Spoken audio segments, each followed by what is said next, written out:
Kenya has long prided itself on being a bastion of democracy in the East African region. He is in a political party. However, political activists are now sounding the alarm over what they term as troubling signs, with a growing concern that recent government actions are eroding fundamental rights, silencing dissent, and undermining key democratic institutions.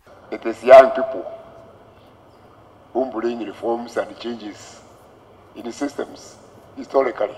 President William Ruto's open hostility towards critics of his administration and the use of inflammatory rhetoric has been interpreted as attempts to intimidate opposing voices. He seems very angry, and for a president, you know, you're a symbol of national unity. It's quite sad that whenever people criticize something that you're saying which they find to be erroneous, you get angry, because if you're meant to be a father, for example, will you go fighting your children whenever they tell you you're wrong somewhere? Is it because people are calling you names on social media that now you decide that whenever you get a microphone, it is your turn to attack back?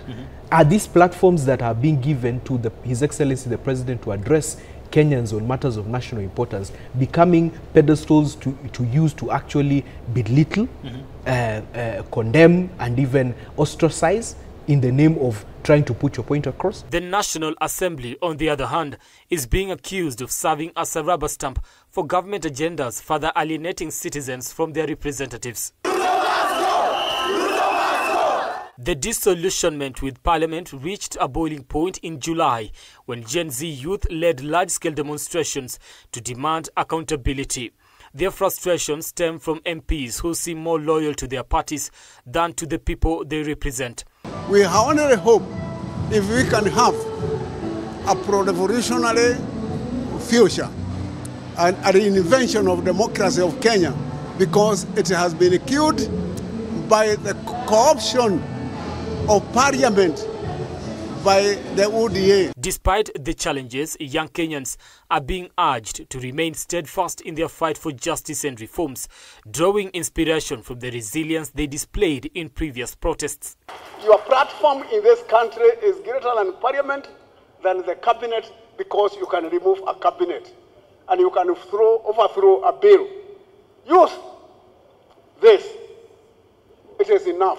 This is your platform. Controversial legislative proposals such as extending the presidential term limit and banning protests sparked outrage and fear among citizens.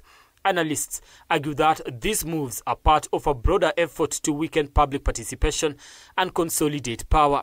Multi-party democracy is key to the stability, to the development of the country, especially political development. It has shown us the journey of Kenya's democracy, from clamor for multi-party, or let's say from multi-party to one party, then to multi-party again to the new constitution.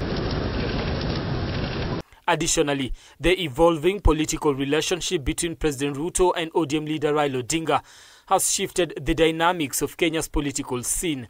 Without an ABC, we're talking about a bloodbath, a disorganized and a broken state where even the constitution may be suspended because they were no order to follow that is provided in the constitution. That IBC has always been a problem in the country. It has been reconstituted after every election. Meanwhile, delays in reconstituting the Independent Electoral and Boundaries Commission (IEBC) have left critical gaps in representation. 3 constituencies and several wards remain without elected leaders, raising questions about the government's commitment to ensure fair and timely elections. As the country prepares for Jamhuri Day celebrations, these issues cast a shadow over Kenya's democratic credentials.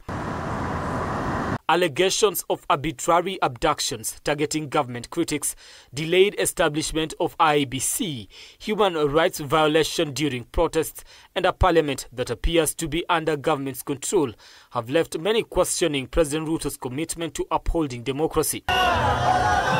A president who came to power through a democratic process now finds himself at the center of criticism for actions perceived to undermine the very system that elected him. Brian Amuai, K24, Nairobi.